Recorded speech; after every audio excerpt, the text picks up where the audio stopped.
Shalom saudara sekalian, hari ini kita lanjut untuk merenungkan firman Tuhan. Kita lanjut di 1 Samuel pasal 2 ayat 18 sampai dengan 26.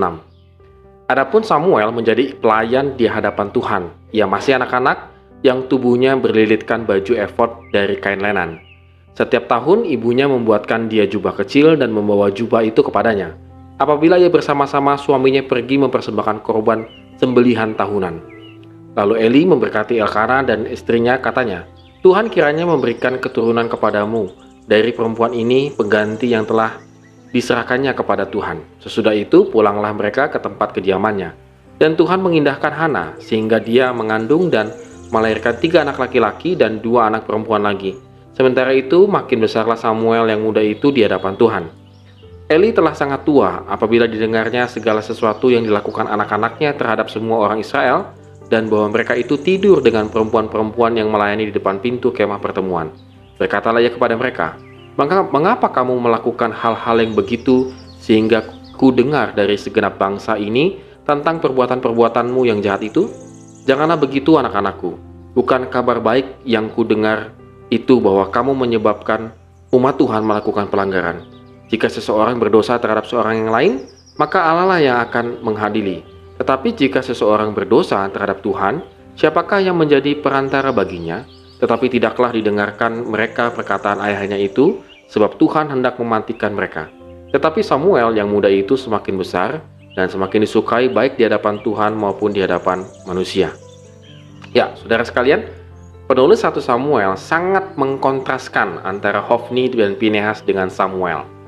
Hofni dan Pinehas adalah anak-anak Imam Eli. Hofni dan Pinehas melakukan kejahatan, namun Imam Eli hanya mengatakan, jangan begitu anakku. Tidak ada teguran, tidak ada hukuman yang sangat keras kepada mereka. Walaupun ayahnya sudah mengingatkan, jangan sampai berurusan dengan Tuhan. Tetapi tetap saja bahwa Imam Eli tidak melakukan satu tindakan yang cukup tegas terhadap anak-anaknya.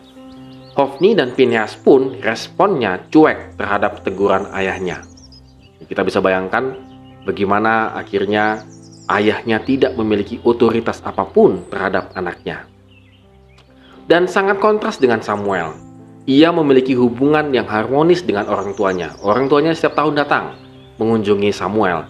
Orang tua Samuel bahkan diberkati oleh Imam Eli dan mereka mendapatkan anak lagi karena mereka telah mempersembahkan Samuel, lalu diberkati, kemudian mereka mendapatkan anak lagi. Samuel bertumbuh semakin disukai oleh manusia dan Tuhan. Kerohanian dan cara hidup Samuel tidak terpengaruh dengan Hofni dan Pinehas yang sangat jahat. Saudara, ini luar biasa begitu Samuel itu bertumbuh di tengah-tengah kejahatan, tanda petik gitu ya. Di tengah-tengah ketidakteladanan yang sangat baik, yang tidak baik gitu ya. Samuel di situ bertumbuh. Nah, jika kita termasuk orang tua yang jarang menegur masalah kerohanian anak kita, maka saudara sekalian, pada hari ini mari kita renungkan bahwa ini bisa menjadi malapetaka bagi anak kita suatu saat lagi nanti. Apalagi kalau anak kita tidak melakukan kesalahan dan kita tidak menegurnya. Ini juga sangat amat berbahaya. Jangan pernah meremehkan teguran mengenai kerohanian.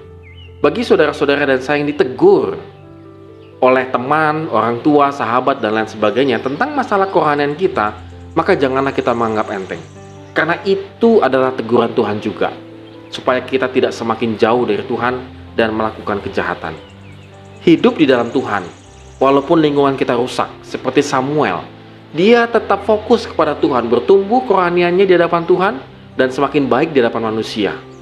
Walaupun lingkungannya sangat tidak baik, dia mungkin menyaksikan bagaimana Hofni dan Pinehas melakukan hal-hal kejahatan, korupsi persembahan, bahkan sampai melakukan tindakan amoral di rumah Tuhan. Tetapi Samuel fokus kepada Tuhan. Oleh karena itu saudara sekalian, mari walaupun lingkungan kita yang sangat tidak mendukung, tetapi kita masih memiliki Tuhan Yesus yang bisa menjadikan teladan dalam kehidupan kita. Melalui Alkitab, membaca firman Tuhan. Kita yakin melalui hal itu, maka pertumbuhan kita, kerohanian kita semakin baik. Amin. Tuhan Yesus memberkati kita semua.